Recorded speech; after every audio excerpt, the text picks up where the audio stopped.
Assalamualaikum warahmatullahi wabarakatuh. Kami dari kelompok 6 akan mempresentasikan materi kelompok kami yang berjudul Sejarah Utsman bin Affan.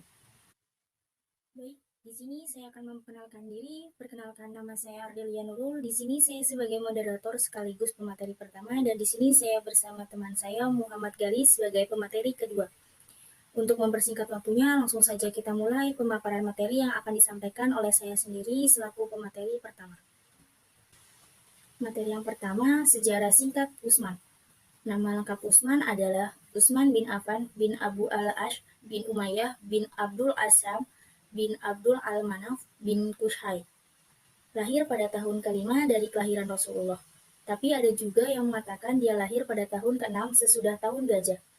Utsman masuk Islam melalui Abu Bakar dan dia dinikahkan dengan putrinya bernama Ruqayyah bin Muhammad. Utsman tercatat sebagai orang yang pertama memimpin hijrah bersama istri ke Habasyi untuk kemudian hijrah pula ke Madinah. Perlu dicatat bahwa Utsman selalu ikut dalam berbagai perang kecuali Perang Badar, karena dia sibuk menemani dan merawat istrinya Ruqayyah yang sedang sakit sampai wafat, dan dimakamkan pada hari kemenangan kaum muslimin. Kemudian Utsman dinikahkan Rasulullah dengan putrinya Ummu Kalsum. Itu sebabnya dia diberi gelar Zunurain. Utsman terkenal orang yang pandai, menjaga kehormatan diri, pemalu, lemah lembut, budiman, serta penyabar. Pada waktu Perang Tabuk, atas ajakan Rasulullah, dia berdharma sebanyak 950 kuda dan bahan logistik, ditambah uang sebanyak 1.000 dinar. Dia juga sanggup membeli sumur seorang Yahudi seharga 20.000 dirham dan disedekahkan kepada kaum muslim. Materi yang kedua diangkatnya Utsman menjadi khalifah.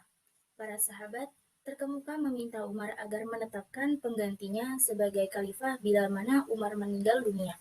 Dia menolak karena orang yang dipandangnya cukup adalah Abu Ubaidah bin Jarrah yang telah meninggal dunia. Ada usul agar anaknya Abdullah bin Umar dapat diangkat. Itu pun ditolaknya juga. Akhirnya dia membentuk panitia 6 Ashab al-Fitah dan diberi tugas untuk memilih penggantinya.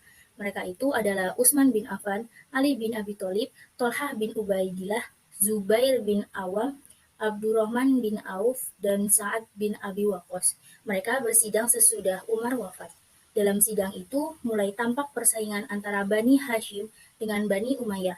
Kedua keturunan yang juga bersaing di masa jahiliyah, kedua keturunan itu kini terwakili dalam diri Ali dan Utsman, yang merupakan calon terkuat berdasarkan hasil sidang dan dapat di kalangan masyarakat.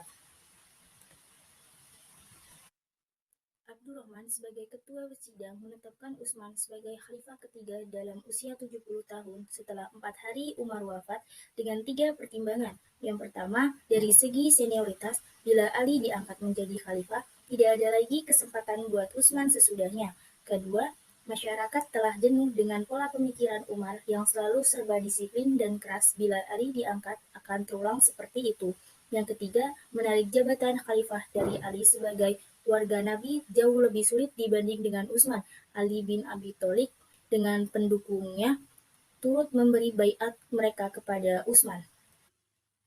Bagaimana saat Utsman menjadi khalifah? Utsman melanjutkan perluasan wilayah yang dilakukan Khalifah Umar di front utara Armenia direbut dari orang-orang Bizantium.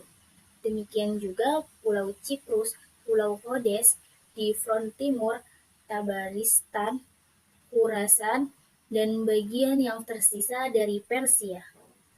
Di front barat, Tunisia direbut dari Romawi.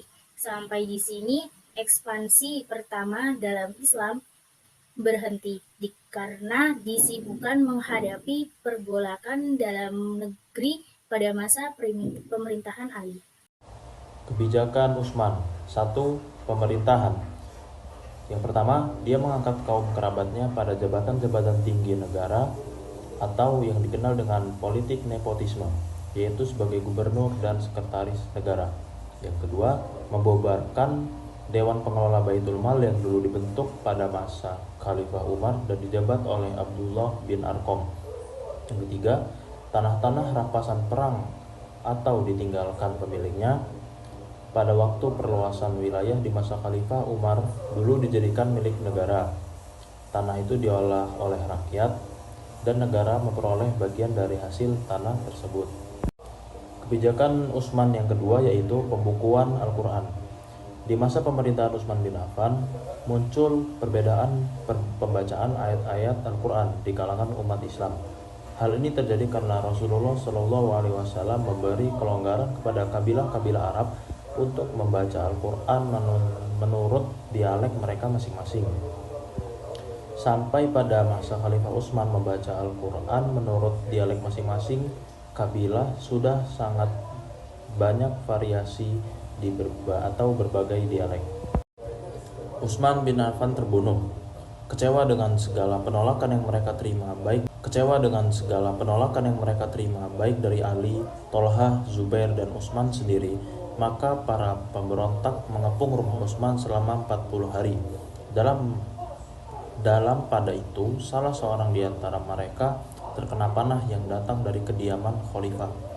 Mereka mendesak agar si pemanah diserahkan kepada mereka. Namun, tidak juga dipenuhi khalifah. Akhirnya mereka menyerbu kediaman khalifah dan membunuhnya dalam usia sekitar 82 tahun. Sekian presentasi dari kelompok 6. Bila ada materi yang belum dipahami, bisa langsung ditanyakan.